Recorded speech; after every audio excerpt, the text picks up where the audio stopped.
लोकतंत्र जो है अ, अभी जो है 2024 में जब से मोदी सरकार दोबारा चुन के आई है, तिबारा तिबारा चुन के आई है, उसके बाद से लोकतंत्र पे उतनी चर्चा नहीं होती है राष्ट्रीय, अंतर्राष्ट्रीय अखबारों में। लेकिन 2023-24 में खास तौर से जो है माने 19 से 24 का कार्यकाल अगर आप देखें, है ना? तो आपको मालूम पड़ेगा कि लोकतंत्र पर जो है बहुत ज़्यादा जो है फ़ोकस था। और कौन कितना लोकतांत्रिक है और फिर अनेकों अनेक नए शब्द गढ़े गए, जिसमें कि ये भी था कि भई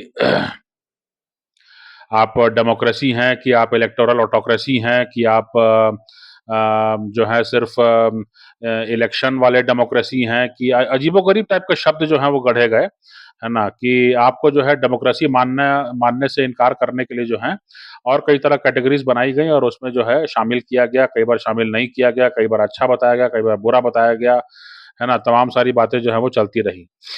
अ, सोचने वाली बात ये है कि मतलब सरकारें तो सच नहीं बोलती हैं, ये बहुत मानी हुई बात है। इसको अपन इस तरह से समझें कि जो पैटर्न है उस पे अगर अपन गौर करें, है ना? उस पर अगर अपन गौर करें, तो अगर अमेरिका को देखें, है ना? तो अमेरिका जो है वो कह रहा है कि आप रूस के साथ संबंध तोड़ दीजिए, है ना? भारत को कह रहा है कि आप रूस के साथ संबंध तोड़ दीजिए और फिर आप जो कहेंगे हम आपको देने को तैयार हैं, है ना? आप रक्षा उत्पादन यहाँ करना चाहते हैं, आप जो है सबसे उन्नत टेक्नोलॉजीज़ में यहाँ पे काम करना चाहते हैं, आप जो भी आप चाहेंगे हम क करने को तैयार हैं, है ना? और सारा कुछ जो है हम करने को तैयार हैं उसके लिए। अब सवाल ये उठता है कि अमेरिका में खुद जो है बेरोज़गारी जो है वो चरम पर है और वहाँ के लोग जो हैं वो हैरान परेशान हैं, है ना? और सारी मैन्युफैक्चरिंग जो है वो चली गई है चाइना में। तो उसके बाद में फिर अमेरिका जो है वो क्यों भारत से कह रहा है कि जो है आपके यहाँ हम सब कुछ शिफ्ट कर देंगे या आप जो चाहेंगे वो हम करेंगे, है ना? अगर आप सिर्फ़ रूस का साथ छोड़ दें और सिर्फ़ हमारे साथ हो लें, हमारे साथ जो है गठबंधन आप कर लें, है ना? इसका क्या मतलब हो सकता है? इसके इतर आप देखें अभी पिछले ये एक सवाल हुआ, इस पर ध्यान दीजिए। दूसरा सवाल ये है कि जी-20 का मामला जो है वो भारत में बड़ा गर्म था, दुनिया भर में भी काफ़ी गर्म था। जी-20 जब भारत उसकी अध्यक्षता कर रहा था पिछले साल, तो उस दौरान जो है हुआ ये कि जो शिखर सम्मेलन हुआ, जब दुनिया भर के जो 20 नेता हैं और उसके अलावा भी भारत ने कई और देशों के प्रमुखों को भी बुला रखा था यहाँ पे। तो उसमें जो है जो है यहाँ पे सब जमावड़ा हुआ दिल्ली में और उसमें जो है एक महत्वाकांक्षी प्रोजेक्ट जो है लॉन्च हुआ, जिसको कहा गया iMac, India middle east European corridor. यानी भारत से जो है वो व्यापार जाएगा यूएई, वहाँ से जाएगा सऊदी अरब, वहाँ से जाएगा जॉर्डन, वहाँ से जाएगा इज़राइल और फिर वहाँ से जाएगा अपना यूरोप में, यूनान के रास्ते।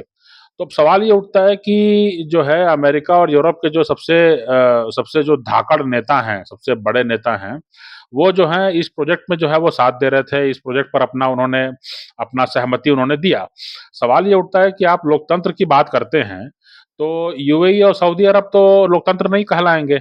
इज़राइल को भी कई लोग लोकतंत्र नहीं मानते हैं, कहते हैं कि भई वो एक लिमिटेड ही लोकतंत्र माना जाएगा क्योंकि वहाँ पर माने एसेंशियली अपने आप को यहूदी राष्ट्र कहता है। तो ये बात हो गई, जॉर्डन भी कोई ऐसा लोकतंत्र की श्रेणी में नहीं आएगा। तो आप ये सारे लोकतांत्रिक देश मिलकर के जो है, ये इस तरह का कार्यक्रम क्यों शुरू करना चाहते हैं कि आपने लोकतांत्रिक देशों को जोड़ने का कोई परियोजना बनाया रहता, तो बात समझ में आती। आप क्या कर रहे हैं, आप जो हैं यूएई और सऊदी और जॉर्डन और इज़राइल को जोड़ रहे हैं और कह रहे हैं कि जो है यहाँ से रास्ता होते हुए जाएगा यूरोप में। तो फ़ायदा तो इनको मिलेगा। तो लोकतंत्र की बात कहाँ रही? आप जो कहते हैं कि लोकतंत्र की हमको ज़रूरत है, लोकतंत्र बढ़ाना है और लोकतंत्र स्थापित करना है, दुनिया भर में लोगों के सामने ऑप्शन रहने चाहिए। तो सवाल ये उठता है कि आप जो कर रहे हैं वो क्या है और आप जो कह रहे हैं वो क्या है? दोनों में काफ़ी फ़र्क दिखाई पड़ रहा है ना? तो इसमें एक तो ये बात हो सकती है कि भई आप कह सकते हैं कि सरकारें जो हैं वो दोमुहापन उनमें रहता है ना? ये तो रहता है कि कोई कोई छुपी बात नहीं है। कोई भी सरकार जो है वो थोड़ा बहुत तो दोमुहापन करती ही है ना? दोगलापन करती ही है। उसमें कोई बड़ी बात नहीं है। जो उससे ज़्यादा जो मूल बात है वो ये कि अब जो दुनिया भर की सरकारें हैं, जो चुनी हुई सरकारें हैं या जो जो तानाशाही भी जो है, उनके हाथ में चीज़ें रह नहीं गई हैं।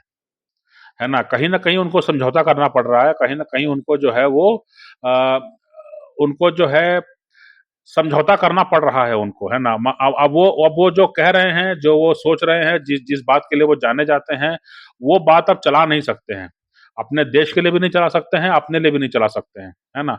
तो इसलिए अमेरिका पर आज खतरा है और अमेरिका को जो है ये सुनिश्चित करना बहुत ज़रूरी है कि भारत और बाकी जो इस तरह के देश हैं इस रीजन में, वो कहीं न कहीं उससे जुड़े रहें और कहीं न कहीं जो है वो अमेरिका के अनुसार जो है प्रगति पथ पर आगे बढ़ें, जिससे कि यहाँ से पलायन जो है अमेरिका की ओर रुके, वहाँ पे राजनीतिक अस्थिरता कम हो, जिससे कि जो है जिससे कि जो है यहाँ पर थोड़ा शांति और स्थिरता रहेगी तो अमेरिका जो है कुछ आसानी से साँस ले पाएगा।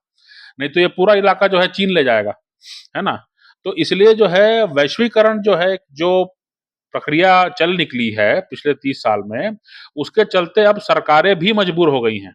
सरकारें भी मजबूर हो गई हैं। आप आज देख लीजिए कि आप सरकार के पक्ष में हो या सरकार के खिलाफ हो, कोई भी देश में, है ना?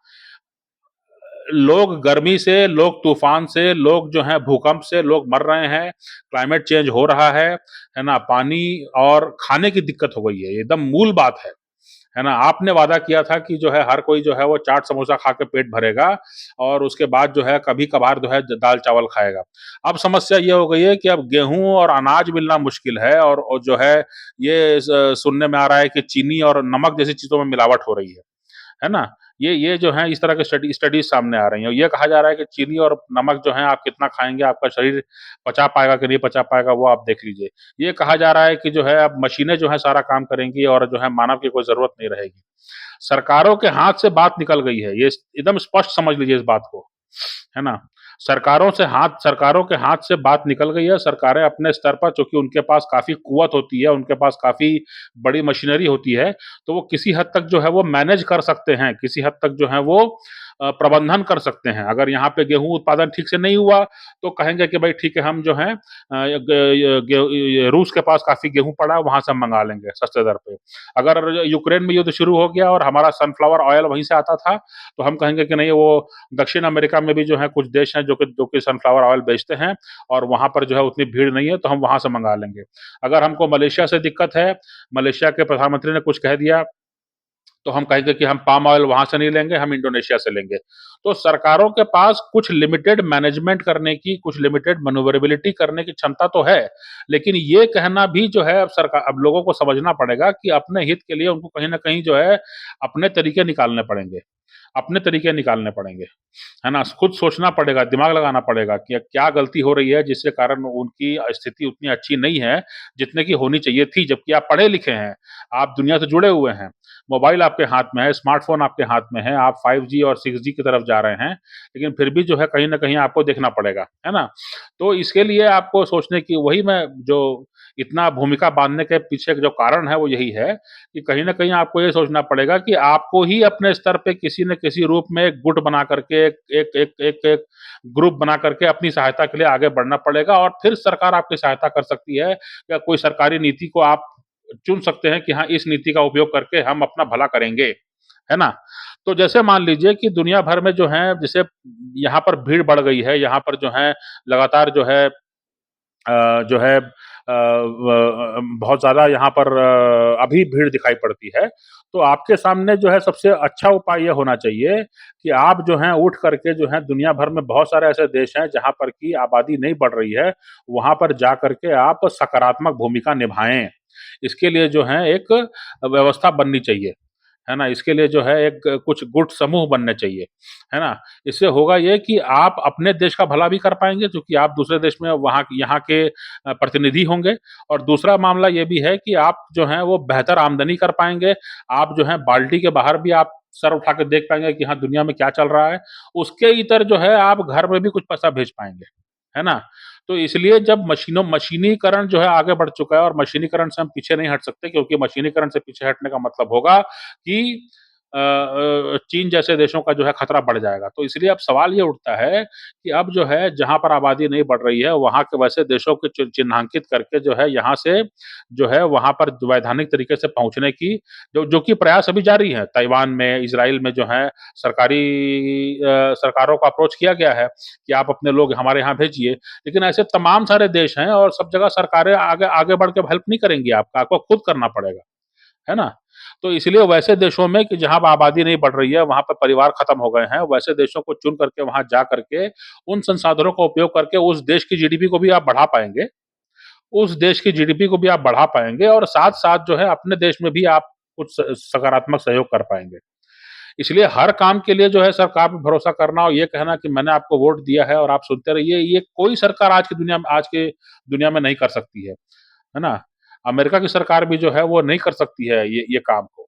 अमेरिका की सरकार को भी जो है यहाँ आती है तो ये बात करनी पड़ती है कि आपके यहाँ हम ये निवेश ला रहे हैं, आपके यहाँ हम ये हथियार ला रहे हैं, आपको अभी इसकी ज़रूरत है। वो भारत की ज़रूरत की बात कर रही है ना? अपनी ज़रूरत के बारे में बात करने का मौका है ही नहीं क्योंकि वो हमेशा से पाकिस्तान के साथ लगी रही, है ना? तो इसलिए सरकारें दुनिया भर में मजबूर हो गई हैं, है ना? हर जगह जो है वो बाहरी और घुसपैठिया लोगों के खिलाफ जो है नाराज़गी है और सरकारें कुछ ख़ास कर नहीं पा रही हैं उसके लिए, है ना?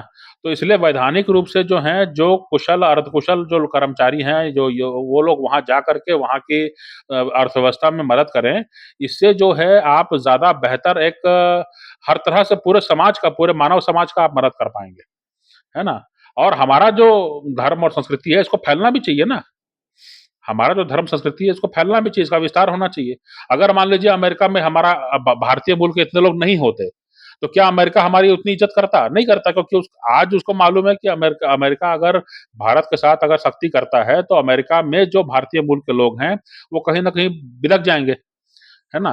तो इसके कारण जो है आपको समझने की ज़रूरत है कि दुनिया में जो है आप लोगों को जो है मिल कर के समूह गुट और संगठन बना करके विस्तार करने की ज़रूरत है, बाहर जाने की ज़रूरत है, जहाँ ज़्यादा मौके हैं उनको जो है खोज निकालने की और उनका पूरी तरह उपयोग करने की ज़रूरत है। ये सरकारों के भरोसे रहना और ये कहना कि सरकारें जो है इतनी मजबूत रहेंगी, ये आज के समय संभव नहीं है। वैश्वीकरण ने ऐसी चोट दी है कि दुनिया की कई कंपनियाँ जो हैं ज़्यादा मजबूत हैं सरकारों के बनिस्बत, है ना? इस चीज़ को समझिए। आज जो है कई कंपनियाँ हैं जो अपने तौर पर निवेश खींच सकती हैं, लेकिन सरकारें नहीं खींच सकती क्योंकि सरकारों का भरोसा नहीं है ना? तो इसलिए जो है इस तरह के जो है आप कदम उठाइए, क्लाइमेट चेंज एक बहुत बड़ा मुद्दा है और इसलिए जो है एक जगह पर बहुत भारी भीड़ रहना अच्छा नहीं है। क्लाइमेट चेंज का जो है उसको आप यही कर सकते हैं, उस खतरे को कम करने के लिए कि जो आबादी है उसको जो है कहीं न कहीं विस्तार मिले, आबादी को कहीं न कहीं जो है वो माने दूसरे जगहों पर जहाँ आबादी कम है वहाँ पर रहने का मौका मिले। इसी के चलते जो है इसी माध्यम से जो है विकास सही तौर पे हो पाएगा।